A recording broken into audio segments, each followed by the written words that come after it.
la représentation de nos pasteurs, il n'y en a pas beaucoup qui sont dans la tranche comme au milieu.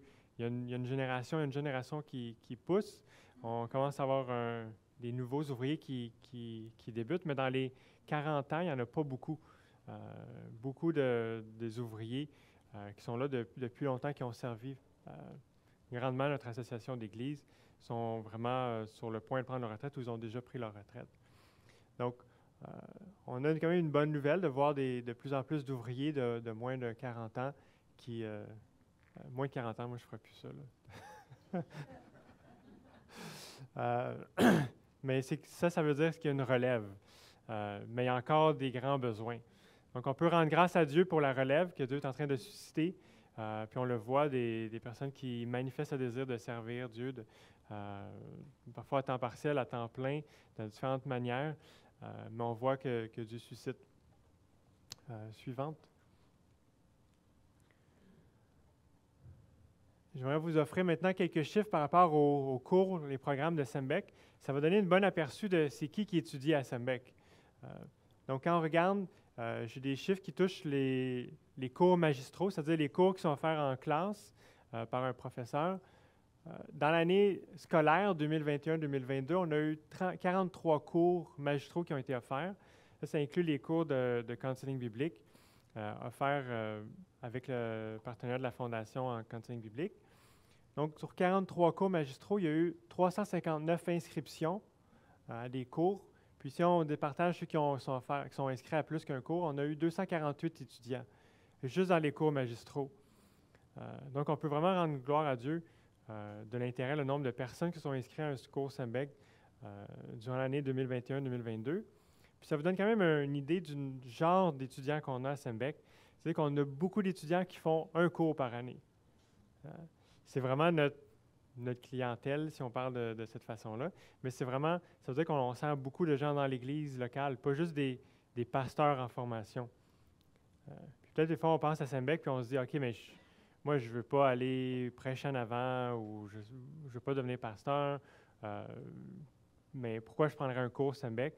Mais il y a des bonnes raisons. Il y a comme 248 personnes, ou pas loin, donc 240 personnes qui ont vu que ça valait la peine de faire un cours Sembec, juste un cours cette année, pour apprendre à grandir avec Dieu, d'être encouragé, exhorté dans la parole. C'est vraiment les personnes qu'on sert à Sembec, c'est plus de membres que d'ouvriers en formation. Puis c'est vraiment le volet équipé de notre ministère, dans notre volet de l'association d'Église. C'est vraiment le désir de Sembec. Puis c'est une réalité que je découvre, on dirait, à chaque jour, de plus en plus. À chaque fois qu'on fait des nouvelles initiatives à Sembec, je réalise comment Sembec est orienté, pas comme un séminaire traditionnel, qu'on vise à avoir le maximum d'étudiants qui rentrent, qui vont faire un maximum de cours, puis qu'on va facturer cher chacun des cours pour réussir à survivre. Mais c'est vraiment un ministère de l'association, puis on est vraiment au service de l'Église.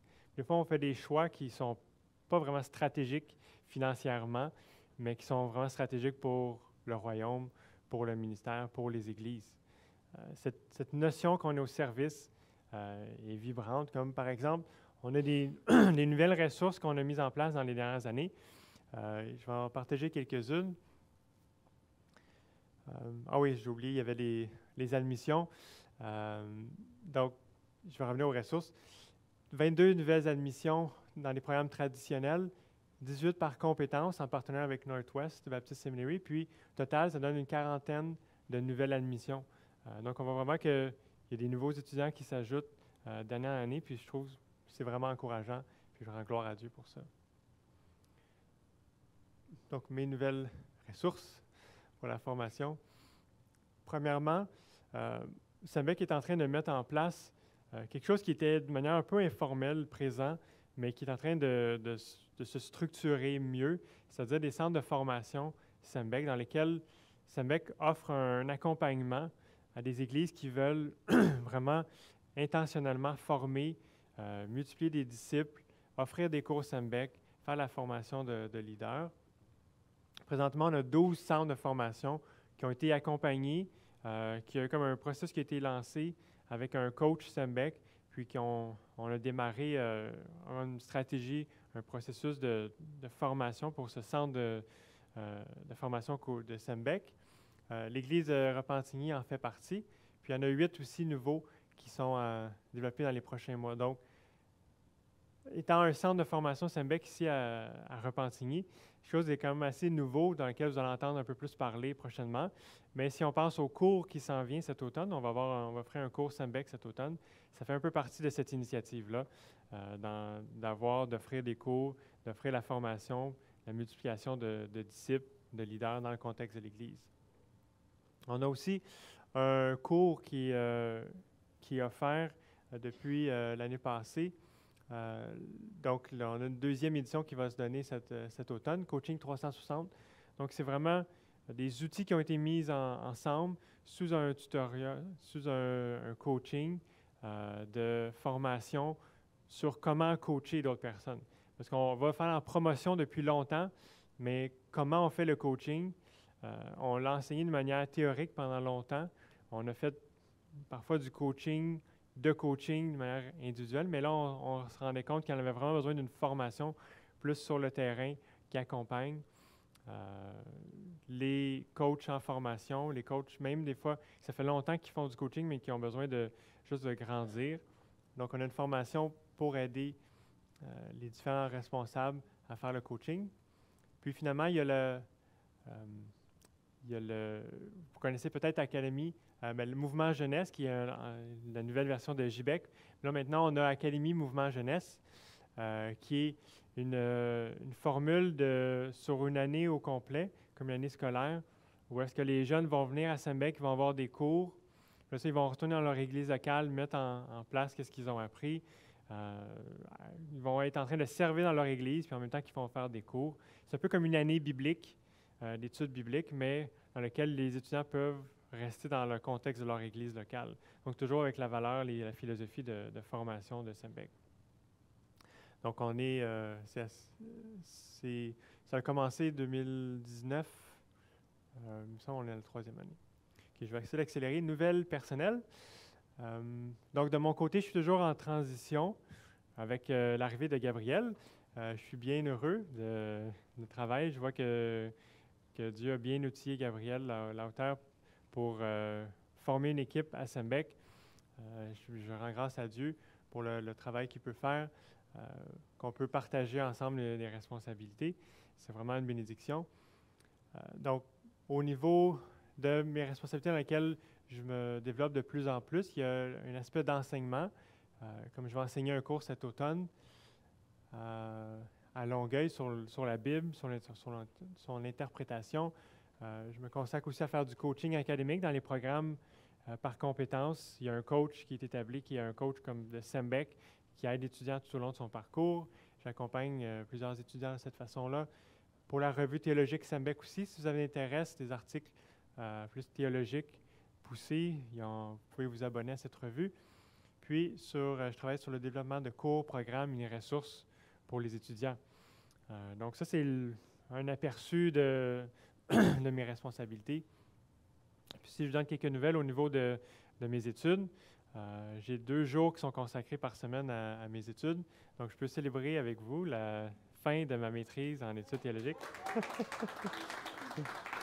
Donc, après environ 7 ou 8 ans d'études à temps partiel en servant à Sembec, j'ai enfin terminé.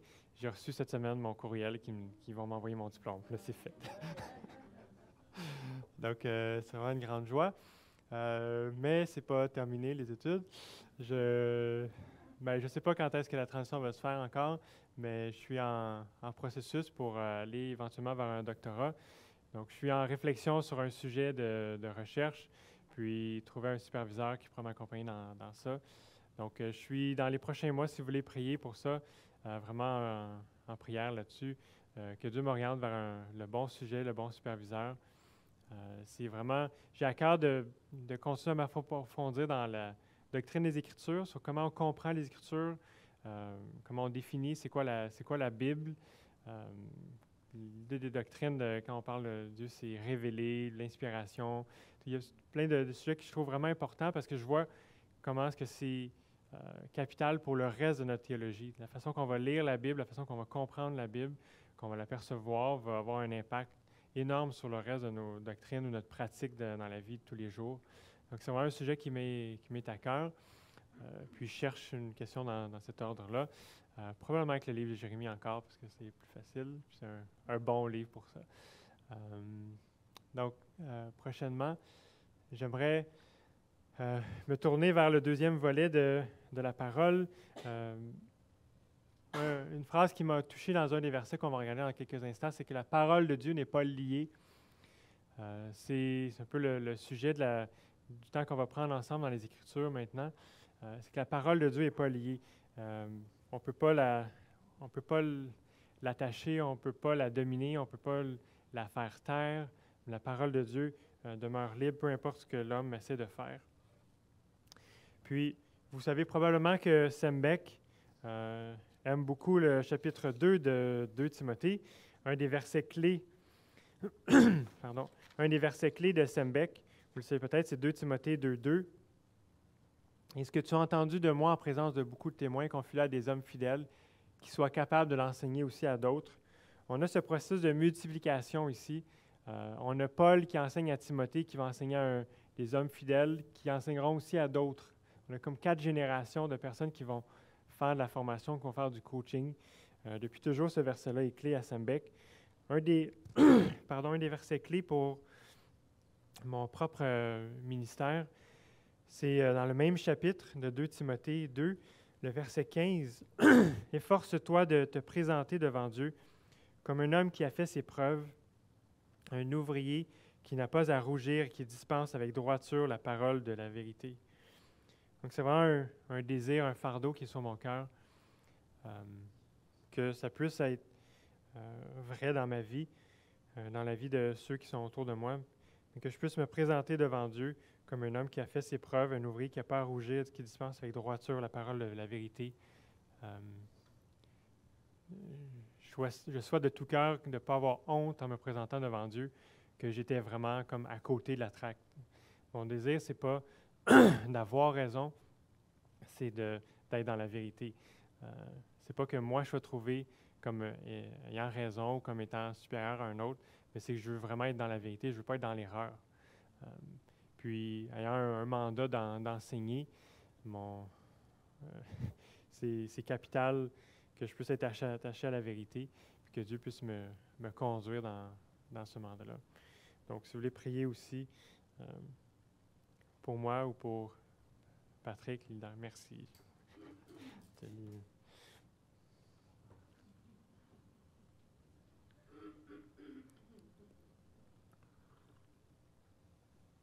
Mais il y a un autre verset clé dans le même chapitre de 2 Timothée 2. Je vais commencer à partir du verset 8, mais ça se trouve au verset 9. « Souviens-toi de Jésus-Christ ressuscité d'entre les morts, issu de la descendance de David, selon mon évangile, pour lequel je souffre jusqu'à être lié comme un malfaiteur. Mais la parole de Dieu n'est pas liée. » Donc, Paul était en prison. Il était lié lui-même, il était attaché, il était limité dans ce qu'il pouvait dire, dans les personnes à qui il pouvait parler, dans ses déplacements. On pouvait le faire taire d'une certaine mesure, on peut l'enfermer, mais la parole de Dieu, elle, n'est pas liée. Paul reconnaissait que peut-être lui pouvait être comme étouffé, mais la parole de Dieu, elle, était libre, elle n'était pas liée. Elle pouvait être proclamée, puis elle allait continuer à faire son œuvre. Elle allait continuer à être vivante, puis à agir dans la vie des hommes et des femmes qui allaient l'entendre. Donc, la parole de Dieu n'est pas liée. Puis, il y a un chapitre dans Jérémie, justement, qui illustre bien ce phénomène de comment est-ce que la parole de Dieu est puissante, elle est vivante.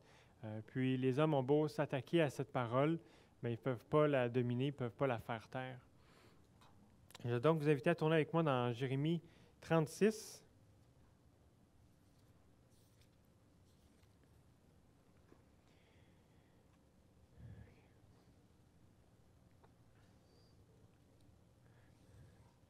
Donc, Jérémie 36, on va lire à partir du verset 1 jusqu'au verset 8.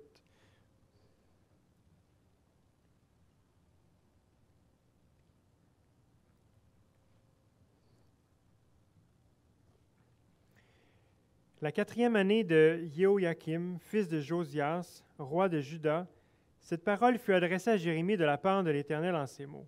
« Prends un livre en rouleau, et tu y écriras toutes les paroles que je t'ai dites sur Israël, sur Juda et sur toutes les nations depuis le jour où je t'ai parlé au temps de Josias jusqu'à aujourd'hui.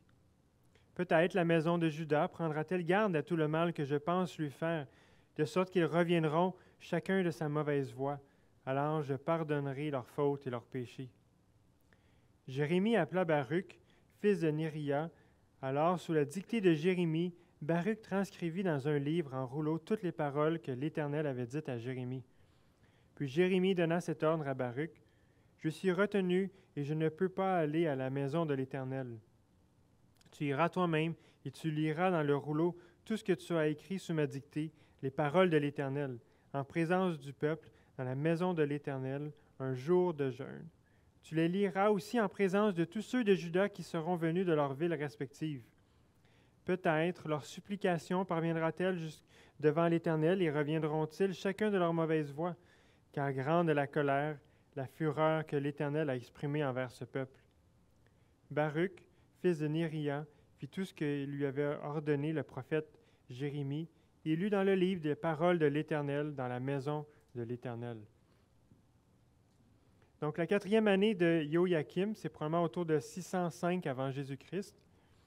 Puis, on a ce récit de Jérémie qui reçoit de la part de l'Éternel le mandat de mettre par écrit tout ce qu'il a reçu, tout ce que l'Éternel lui avait donné comme parole à proclamer au peuple. Mais Jérémie a reçu ce mandat presque 30 ans plus tard, après le début de son ministère, de mettre par écrit ce qu'il avait reçu. Donc, Dieu a vraiment guidé ce processus-là, même la mise par écrit. Puis on voit que un phénomène qui est assez rare, on a Moïse qui est mandaté d'écrire, de mettre par écrit des choses, mais à part ça, dans le reste des Écritures, on a peu de récits de cette façon-là, où est-ce qu'on voit Dieu qui dit « OK, non, mets-le par écrit ».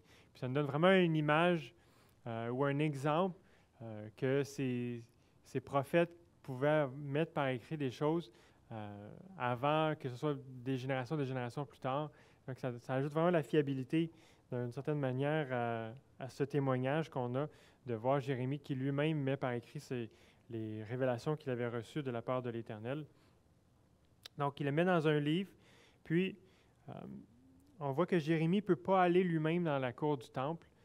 À plusieurs moments dans son ministère, Jérémie a suscité des ennemis, a suscité de l'opposition parce que ce qu'il disait n'était pas populaire.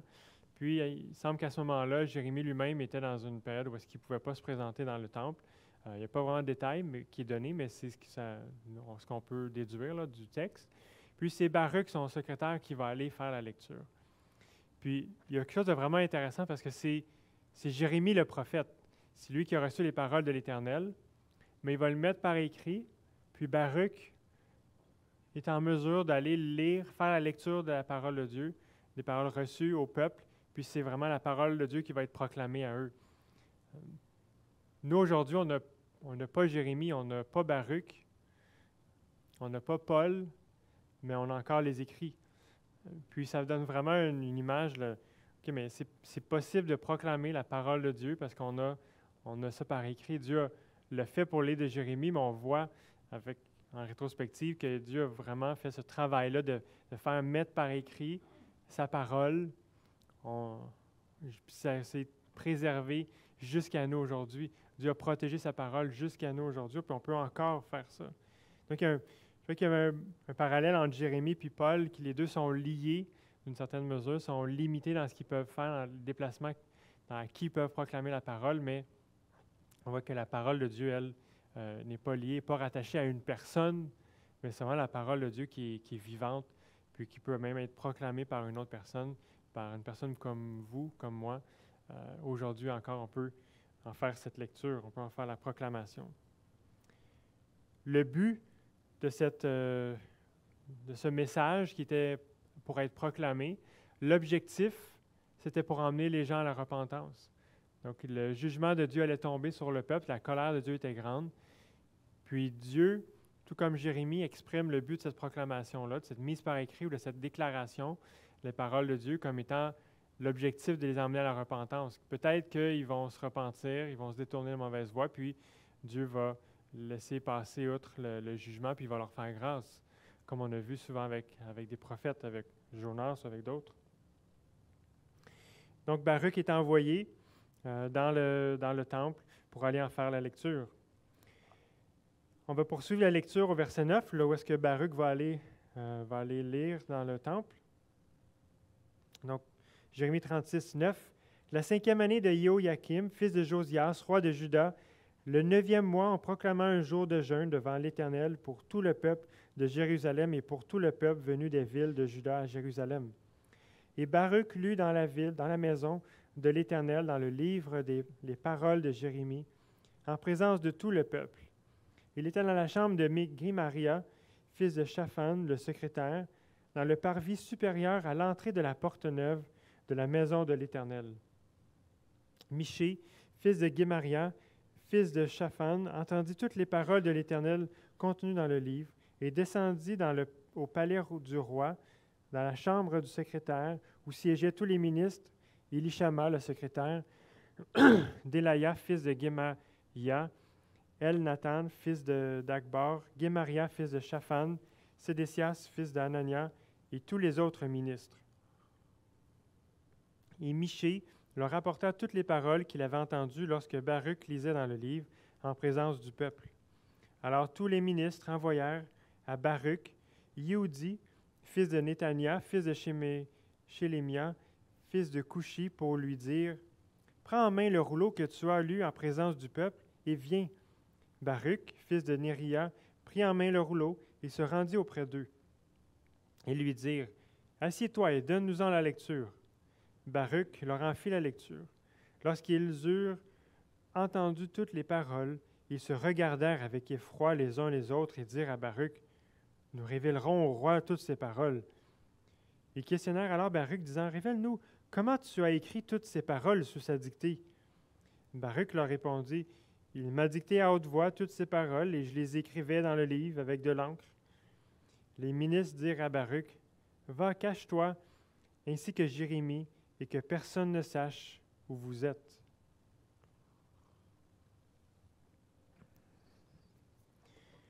Donc Baruch va dans le temple, se présente vraiment comme dans une chambre haute qui donnait accès à la cour par vie intérieure où est-ce que les gens étaient rassemblés.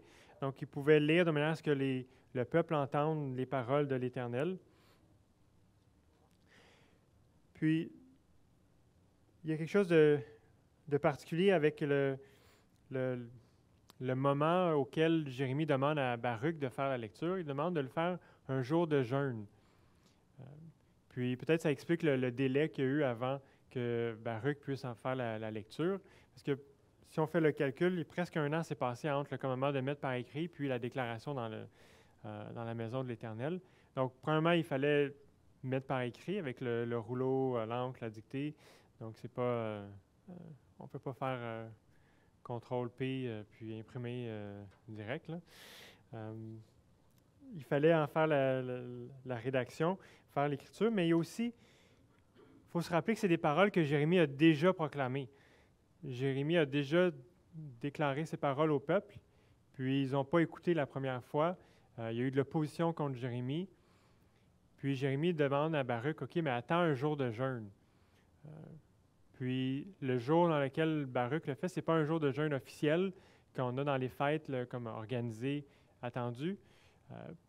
Le timing avec cette date-là, il y avait probablement l'armée babylonienne qui était dans les environs. Puis c'était une cause possible du jeûne. Peut-être qu'en voyant les armées venir, ils ont appelé un jour de jeûne pour implorer comme l'aide, la délivrance de Dieu, pour implorer un secours. Donc là, ça pourrait être un bon moment pour en faire la déclaration, en faire la lecture d'un message qui pouvait susciter l'opposition. Donc Jérémie envoie Baruch à ce moment-là. Baruch en fait la lecture. Puis il est dans la chambre de Shaphan, le secrétaire. Puis son fils à Shaphan, Michée, entend les paroles, puis il dit « Oh, il prend la chose à cœur. OK, ça, il faut que mon père entende ça. Il faut que les ministres entendent ça. » Là, il va rapporter les paroles au palais du roi. Donc, il leur rapporte qu'est-ce qu'il a entendu de Baruch, puis eux prennent la chose à cœur, ils disent, OK, bien, fais-le venir, on veut l'entendre de nos propres oreilles. Michée rapporte un peu les paroles, mais non, on veut l'entendre. Donc, on a Baruch qui est appelé, qui va en faire la lecture, puis eux, le texte nous dit quand il a terminé, qu'ils se regardent avec effroi. Ils prennent vraiment la chose à cœur, ils ont peur du jugement pour le vrai. Ils ne prennent pas la chose à la légère. Ils ne se moquent pas des paroles de l'Éternel, mais ils les prennent au sérieux. Puis ils disent à Baruch, OK, on va aller voir le roi, on va aller le déclarer, mais comme toi, puis Jérémie, allez vous cacher. Sachant que le roi pourrait très bien être en opposition, puis se rebeller, puis à ses paroles, puis vouloir du mal au prophète, puis à son secrétaire. Donc, il garde le livre, mais il envoie Jérémie, puis Baruch se cacher, que personne ne sache où est-ce qu'ils sont. Shaphan, le secrétaire, a joué déjà un rôle important dans une situation un peu semblable. Je vais vous lire dans 2 Rois 22, 8 à 10, dans la vie du père du roi actuel, donc le roi Joachim. Joachim, son père, c'était Josias. Donc, du temps du roi Josias, on peut lire « Alors, Hilkiya, le souverain sacrificateur, dit à Shaphan, le secrétaire, « J'ai trouvé le livre de la loi dans la maison de l'Éternel. » Et Hilkiya donna le livre à Shaphan, et Shaphan le lut. Puis Shaphan, le secrétaire, alla rendre compte au roi. Il dit, « Tes serviteurs ont amassé l'argent qui se trouvait dans la maison et l'ont remis entre les mains de ceux qui sont chargés de faire exécuter l'ouvrage dans la maison de l'Éternel. » Ce qui était la demande initiale. Puis Shaphan, le secrétaire, dit encore au roi, « Le sacrificateur Hilkiya m'a donné un livre. » Et Shaphan le lut devant le roi. Puis, dans la suite de l'histoire, on voit que Josias a pris la chose à cœur. Il a lancé une réforme dans laquelle il a invité vraiment tout le peuple à retourner à l'Éternel. Donc, en entendant la parole de l'Éternel, il s'est laissé humilier, il s'est repenti, il a pris peur face aux menaces de l'Éternel, puis il a agi en conséquence. Donc, on a cette situation qui est un petit peu semblable où est-ce que là, maintenant, on a Shaphan qui entend les paroles de Jérémie maintenant, encore des menaces contre le pays. Puis Shaphan prend encore la chose à cœur, puis il va aller voir le roi. Là, on n'est plus sous Josias, on est sous un nouveau roi qui, comme vous pouvez peut-être vous y attendre, ne prendra pas la chose de la même manière. Donc, je vais continuer la lecture au verset 20. Ils allèrent ensuite à la cour vers le roi, laissant le livre en dépôt dans la chambre d'Élishama, le secrétaire. Et ils en révélèrent toutes les paroles en présence du roi. Le roi envoya Yehudi pour prendre le rouleau. Yehudi le prit dans la chambre d'Élishama, le secrétaire, et il le lut en présence du roi et en présence de tous les ministres qui se tenaient auprès du roi. Le roi était assis dans le palais d'hiver. C'était au 9e mois, et un brasero brûlait devant lui. À mesure que Yehudi lisait 3 ou 4 colonnes, le roi les découpait avec le rasoir du secrétaire et les jetait dans le feu du brasero, jusqu'à ce que tout le rouleau soit consumé. Alors le roi et tous ses serviteurs qui entendirent ces paroles ne furent pas effrayés et ne déchirèrent pas leurs vêtements. Pourtant, Elnathan, Delaya et Guémaria avaient prié avec insistance le roi de ne pas brûler le rouleau, mais il ne les écouta pas. Le roi ordonna à Yeraméel, fils du roi, à Séraya, fils d'Azriel, et à Shélémia, fils d'Abdéel, de saisir le secrétaire Baruch et le prophète Jérémie, mais l'Éternel les cacha. Donc, les ministres se présentent devant le roi, sans apporter tout de suite le livre, ils le gardent dans la chambre d'Élishama.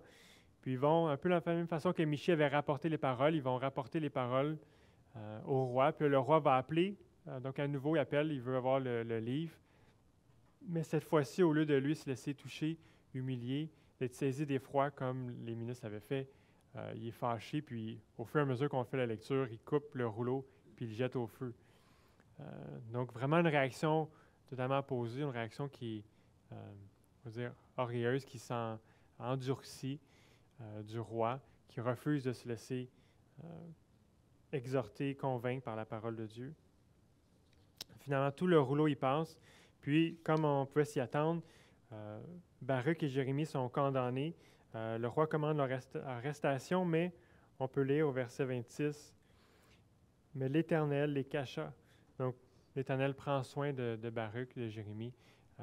Ils ont pu rester cachés. Finalement, je vais lire la dernière section. Au verset 27, on peut lire dans la suite, « La parole de l'Éternel fut adressée à Jérémie en ces mots. Après que le roi eut brûlé le rouleau avec les paroles que Baruch avait écrites sous la dictée de Jérémie, prends de nouveau un autre rouleau, et tu écriras toutes les paroles qui étaient dans le premier rouleau qu'a brûlé Jéhoïakim, fils de roi de Juda. Et contre Jéhoïakim, roi de Juda, tu diras, ainsi parle l'Éternel, c'est toi qui as brûlé ce rouleau, en disant, pourquoi y as-tu écrit ces paroles? Le roi de Babylone viendra certainement et détruira ce pays. Il en fera disparaître hommes et bêtes. C'est pourquoi ainsi parle l'Éternel contre Jéhoïakim, roi de Juda. Aucun des siens ne siégera sur le trône de David, et son cadavre sera exposé à la chaleur pendant le jour et au froid pendant la nuit. J'interviendrai contre lui, contre sa descendance et ses serviteurs, à cause de leurs fautes, et je ferai venir sur eux, sur les habitants de Jérusalem et sur les hommes de Juda, tout le malheur que je leur ai annoncé, sans qu'ils m'écoutent. » Jérémie prit un autre rouleau, et le donna à Baruch, fils de Néria, le secrétaire. Baruch écrivit sous la dictée de Jérémie toutes les paroles du livre qu'avait brûlé au feu Jéhoïakim, roi de Juda. Puis beaucoup d'autres paroles semblables y furent encore ajoutées. Donc Jérémie reçoit à nouveau l'ordre, une parole de l'Éternel, puis lui donne le commandement de réécrire les paroles qui ont été brûlées au feu par le roi. Jérémie reçoit aussi une parole de jugement contre ce roi qui ne s'est pas laissé endurcir. Les paroles qui avaient été proclamées contre la ville vont vraiment s'accomplir, puis il y a un jugement qui va tomber non seulement sur la ville, mais sur le roi lui-même. Donc, le fait de ne pas pouvoir trouver, de ne pas pouvoir, quand il va mourir, d'être comme enterré, mais d'être protégé, mais que son cadavre s'est exposé à la chaleur pendant le jour, au froid pendant la nuit, c'est vraiment comme une malédiction, c'est vraiment un élément horrible pour eux dans cette perspective-là, vraiment une perspective qui est comme un peu déshumanisante, que son corps soit laissé comme ça. Donc un jugement qui est sévère, qui tombe sur lui. Puis Jérémie réécrit un nouveau rouleau, puis on nous dit que d'autres paroles semblables y furent encore ajoutées. Donc avec une perspective d'un livre plus complet, où est-ce que d'autres paroles de Jérémie vont s'ajouter à ça. On a un peu un aperçu d'une étape de développement du livre de Jérémie, où est-ce que ces paroles-là ont été mises par écrit, puis que d'autres sont ajoutées. Les paroles de Jérémie étaient complétées à ça. On a 3 scènes, d'une certaine mesure qu'on a regardées ce matin, qui se ressemblent, mais qui n'ont pas toutes la même perspective, la même fin. La scène 1, c'est celle que j'ai lue dans 2 Rois 22, où est-ce qu'on a le prêtre Ilkija qui trouve la parole de l'Éternel, qui en fait la lecture au secrétaire du roi, Shaphan, Shaphan rapporte ces paroles, puis en fait la lecture de la parole au roi Josias, qui lui-même se repent, puis démarre cette réforme. Ça, c'est la scène numéro 1. La scène numéro 2, on a Baruch qui fait la lecture de la parole de Dieu, Michée qui entend cette parole, qui les rapporte aux ministres. Là, les ministres envoient chercher Baruch, qui refait la lecture de la parole de Dieu, cette fois-ci aux ministres, qui eux-mêmes sont conduits à la repentance avec cette déclaration de la parole de l'Éternel. Puis on a une troisième scène qui est, dans le fond, Baruch, c'est un peu, il y a un chevauchement, avec Baruch qui fait la lecture de la parole de Dieu aux ministres, qui rapporte les paroles à Jéhoïakim, qui envoie chercher le livre par Yehudi, qui en fait la lecture au roi directement. Mais cette fois-ci, on voit que le roi, lui, est en colère, brûle les paroles. Il y a quelque chose de vraiment saisissant, je trouve, dans ce portrait-là, c'est que dans toutes les situations, la parole de Dieu est lue, puis le résultat n'a pas toujours été le même. C'est la même parole. Si on pense aux scènes 2 et 3, c'est exactement le même livre qui ont été lus. Puis les ministres se sont laissés toucher, sont repentis, puis le roi, lui, s'est endurci. la parole de Dieu, dans ce cas-ci, on voit qu'elle crée une réaction, puis ce n'est pas toujours la même si c'est les mêmes mots qui sont prononcés, puis c'est pas... le résultat ne dépend pas de la qualité de la lecture de la personne qui en fait. Ne dépend même pas des mots, de juste avoir les bons mots. Non, dans les deux cas, c'est exactement la même chose qui ont été prononcées, mais le résultat était différent. Ça nous rappelle que notre mandat à nous, c'est de proclamer la parole de Dieu, puis c'est Dieu qui va guider le résultat, puis c'est pas à nous. Le résultat ne dépend pas de nous-mêmes, mais c'est vraiment l'œuvre de Dieu dans leur vie. Quand on regarde quelques leçons, applications de cette histoire qu'on vient de lire, on peut se rappeler que la parole de Dieu n'est pas liée. Même si le roi a détruit le rouleau, la parole de Dieu n'est pas rendue impuissante. Le roi a essayé d'étouffer l'histoire, si on peut dire. Le roi a essayé d'étouffer ses paroles puis qu'elles n'arrivent pas, mais il n'a pas pu le faire. Il ne peut pas contrôler, il ne peut pas mettre sa main sur la parole de Dieu puis l'enlever puis s'assurer que personne ne l'entende. Non, un nouveau rouleau a été écrit, puis sa parole s'est rendue même jusqu'à nous encore aujourd'hui. Donc on voit aussi que la parole de Dieu écrite produit le même effet que la proclamation originale du prophète. C'est quelque chose qui est quand même puissant. Que ce soit Jérémie qui le proclame, que ce soit Baruch qui en fait la lecture, ou que ce soit Yehudi qui en fait la lecture, c'est la parole de Dieu qui est proclamée, puis elle produit son effet. Donc notre responsabilité première face à la parole de Dieu est de l'écouter avec humilité. Ça nous rappelle nous-mêmes notre responsabilité parce qu'on se trouve souvent, pas juste dans le rôle de la personne qui va la proclamer, mais dans les chaussures soit du roi ou des ministres ou de Michée, de ceux qui entendent la parole. Puis notre responsabilité, c'est de se laisser toucher, de se laisser convaincre par elle, de ne pas s'endurcir, puis de ne pas se fâcher, puis de vouloir juste la refermer, vouloir la cacher, mais de la laisser nous parler. Mais sachant que le cœur humain est corrompu, on a besoin du Saint-Esprit, on a besoin du secours de l'Esprit, parce que qu'est-ce qui fait qu'on va être plus comme Josias versus Jéhoïakim? On a le même cœur corrompu que ce roi qui a refusé d'écouter Dieu. On a vraiment besoin de l'Esprit de Dieu qui va agir en nous. Donc, on a besoin d'implorer Dieu que quand on va ouvrir sa parole, si on prend un temps, par exemple, pour lire les Écritures, mais on a besoin de demander à Dieu qu'il puisse nous parler par cette parole-là, puis qu'on puisse se laisser toucher, convaincre, exhorter, qu'on puisse changer de direction face à ce qu'on va lire dans les Écritures. Donc, notre rôle, notre responsabilité, c'est non seulement de l'écouter, mais aussi c'est de la proclamer, comme j'ai dit. Donc, tout comme le roi et le peuple d'Israël, le monde a besoin d'entendre parler du jugement à venir, de l'espoir qui est en Jésus. Donc, on n'est pas dans une situation qui est différente de celle de Jérémie, c'est-à-dire qu'il y a encore un jugement à venir. Ce n'est pas la prise de Jérusalem, mais c'est vraiment le jugement qui va tomber sur toute l'humanité, sur tout le monde. Puis les gens ont besoin d'entendre cette mauvaise nouvelle afin qu'ils puissent se laisser toucher puis croire en la bonne nouvelle, qu'ils puissent se repentir puis être sauvés de cette colère à venir par le sang de Jésus. On est encore dans cette même dynamique. On est encore avec un message qu'on doit proclamer, un message qui va rencontrer de l'opposition, mais qui doit être proclamé afin que les gens aient l'occasion de se repentir. Puis rappelons-nous que oui, notre rôle est de proclamer le message, mais que la réception du message ne dépend pas de nous, mais de laisser ça entre les mains de Dieu. Amen.